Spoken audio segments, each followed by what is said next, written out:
Hello everyone, आज আমি কাঁচা আমের প্লাস্টিক চাটনি বানাবো। তো সেটাই আপনাদের সঙ্গে শেয়ার করছি।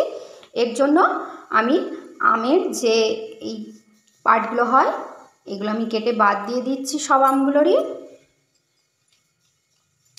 সব কটা আমেরই এই অংশগুলো কেটে বাদ দিয়ে দিলাম। এবারে আমের খোসাগুলো আমি বাদ দিয়ে দিচ্ছি। এবারে বাকি সব আমগুলোরই একইভাবে খোসাগুলো পিলার দিয়ে ছুলে নিচ্ছি। সব আমগুলোর খোসাগুলো বাদ দিয়ে দিলাম। আমগুলোকে আমি কেটে নেব। এগুলোর আটি হয়ে গেছে, তার জন্য আমি এরকমভাবে আমগুলোকে আগে কেটে নিচ্ছি।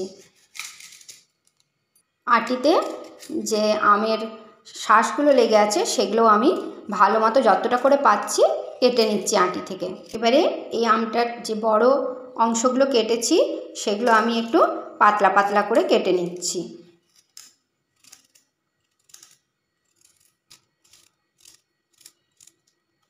লাস্ট যে আমটা আছে কাটার জন্য সেটা আরেকবার আমি কেটে দেখিয়ে দিচ্ছি। প্রথমে এরকমভাবে লম্বা এই দুটো সাইড কেটে নিলাম, তারপর এইগুলোকে হাফ করে এরকমভাবে পাতলা পাতলা করে আমি কেটে নিচ্ছি। সব কটা আমকে এরকম পাতলা পাতলা করে কেটে নিলাম। আমি একটা বাটিতে জল নিয়ে নিয়েছি। এবারে এই জলের মধ্যে আমগুলো নিয়ে নিচ্ছি, কেটে রাখা আমগুলো। আর এগুলো আমি 2 থেকে 3 বার জল পাল্টে ধুয়ে নেব, তাতে আমের যে একটা কষ ভাব থাকে সেটা চলে যাবে। কেটে রাখা আমগুলোকে 2 থেকে 3 বার আমি জল পাল্টে ধুয়ে নিয়ে জলটাকে ভালো মতো ঝরিয়ে নিয়েছি। ওভেনটা অন করে আমি কড়াইটা গরম করে নিয়েছিলাম হালকা। এরপর এতে দিয়ে দিচ্ছি 2 পিঞ্চ মতো মৌরি, 2 পিঞ্চ মতো গোটা জিরে, আর কয়েকটা দানা মেথি, আর একটা তেজপাতাকে হাফ করে ছিঁড়ে নিয়েছি, আর 2টো শুকনো লঙ্কা। এগুলো হালকা একটু ভেজে নিচ্ছি। সব কিছুকে হালকা ভেজে নিলাম। এবারে আমি এগুলো তুলে নিচ্ছি। গোটা মশলাগুলো তুলে নিয়েছি কড়াই থেকে। এবারে এই কড়াই দিয়ে দিচ্ছি মেজারিং কাপে 2 কাপ জল। জলটাকে গরম করে নিচ্ছি। জলটা গরম হয়ে গেছে। এবারে আমি এতে দিয়ে দিচ্ছি 1.5 কাপ চিনি। চিনিটাকে নাড়াচাড়া করে জলের সঙ্গে মিশিয়ে দিচ্ছি। এবারে চিনিটা গলে যাওয়া পর্যন্ত অপেক্ষা করব। চিনিগুলো গলে গেছে। এবারে আমি যে আমগুলো কেটে ধুয়ে জল ঝরিয়ে রেখেছিলাম সেই আমগুলো এর মধ্যে দিয়ে দিচ্ছি। সব আমগুলো দিয়ে দিলাম। দিচ্ছি 2 থেকে 3 পিঞ্চ লবণ। ওভেনের ফ্লেমটাকে হাই রেখে আমি এগুলোকে ফুটিয়ে নিচ্ছি। এই যে মশলাগুলো একটু ভেজে নিয়েছিলাম এগুলো আমি হামাল দিস্তায় নিয়ে নিচ্ছি। একটু দানা দানা থাকবে সেরকম হামাল দিস্তা আমি কুটে নিচ্ছি।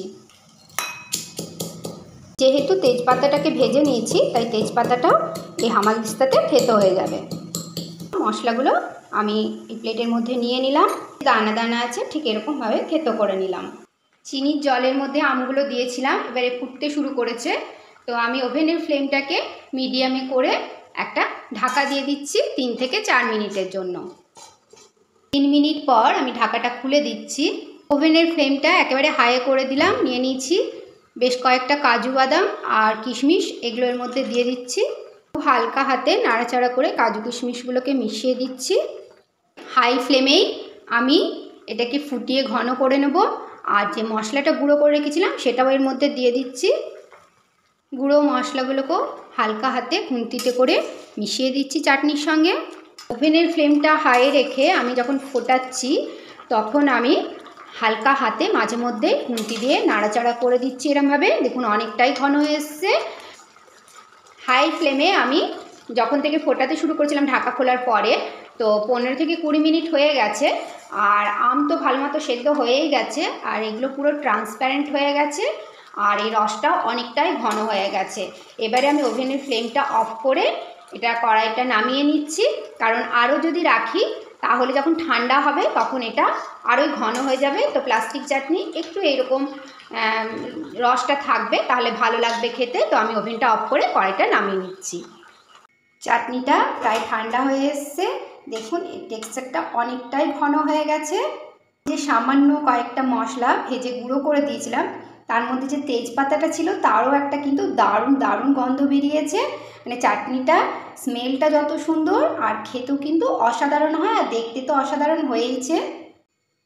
Please do like, comment, share and subscribe to my channel. আজ এই পর্যন্তই। দেখা হচ্ছে পরের ভিডিওতে এরকমই সহজ সরল কিন্তু মজাদার কোনো রেসিপি নিয়ে। Till then take care, thank you.